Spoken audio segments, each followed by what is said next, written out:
भगवान शिव और भगवान ब्रह्मा ने भी विष्णु जी के पास यात्रा की। वे दोनों आपस में बहुत परेशान थे क्योंकि उनकी मनोकामनाएं पूरी नहीं हो रही थीं। विष्णु जी के समक्ष खड़े होकर वे दोनों अपनी चिंता का इजहार करते हैं। भगवान विष्णु ने उनसे पूछा, क्या समस्या है मेरे प्रिय दोस्तों? भगवान शिव ने उत्तर दिया, ओह महाविष्णु, हमारे लिए हर काम आसानी से नहीं हो रहा है। हमें अपनी मनोकामनाओं को पूरा करने के लिए आपकी आवश्यकता है। भगवान ब्रह्मा भी जोरदार नोट किया, हाँ भगवान, ये सच है, हमारी मनोकामनाएं अधूरी रह गई हैं। भगवान विष्णु ने मुस्कुराते हुए कहा, मेरे प्यारे दोस्तों, मैं जानता हूँ कि तुम दोनों बहुत मेहनती हो और तुम्हारी मनोकामनाएं मेरे बिना पूरी नहीं हो सकती, लेकिन मैं एक शर्त पर तुम्हारी मदद कर सकता हूँ। भगवान शिव और भगवान ब्रह्मा दोनों आकर्षित हो गए। कौन सी शर्त है प्रभु?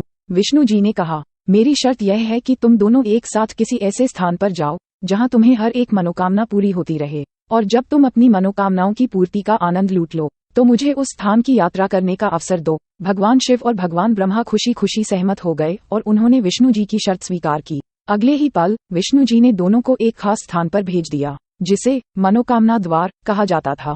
वह स्थान अद्वितीय था क्योंकि वहां कुछ भी मांगने पर तुरंत पूरी हो जाता था। भगवान शिव और भगवान ब्रह्मा वहां पहुंचे और अपनी पहली मनोकामना मांगी। उनकी मनोकामना तुरंत पूरी हो गई। फिर वे दूसरी मनोकामना मांगी और वो भी पूरी हो गई। इसी तरह से वे नित्य अपनी मनोकामनाओं की पूर्ति का आनंद ले रहे थे। कुछ समय बाद विष्णु जी ने उनकी यात्रा के लिए आने का समय दिया। भगवान शिव और भगवान ब्रह्मा अपनी आखिरी मनोकामना पूरी करके उस स्थान से विष्णु जी के पास आए। विष्णु जी ने पूछा, क्या तुम्हारी मनोकामनाएं पूरी हो गई हैं मेरे प्रिय दोस्तों? भगवान शिव और भगवान ब्रह्मा ने हंसते हुए कहा, हाँ महाविष्णु, हमारी मनोकामनाएं तो पूरी हो गईं। तुम्हारा आशीर्वाद हमारे लिए अत्यंत महत्वपूर्ण था। विष्णु जी मुस्कुराए और उन्होंने उनकी मनोकामनाओं की पूर्ति का आशीर्वाद दिया। भगवान शिव और भगवान ब्रह्मा ने धन्यवाद दिया और वैकुंठ धाम के लिए लौट आए, जानते हुए कि विष्णु जी हमेशा उनके साथ हैं और उनकी मनोकामनाओं की पूर्ति करते हैं।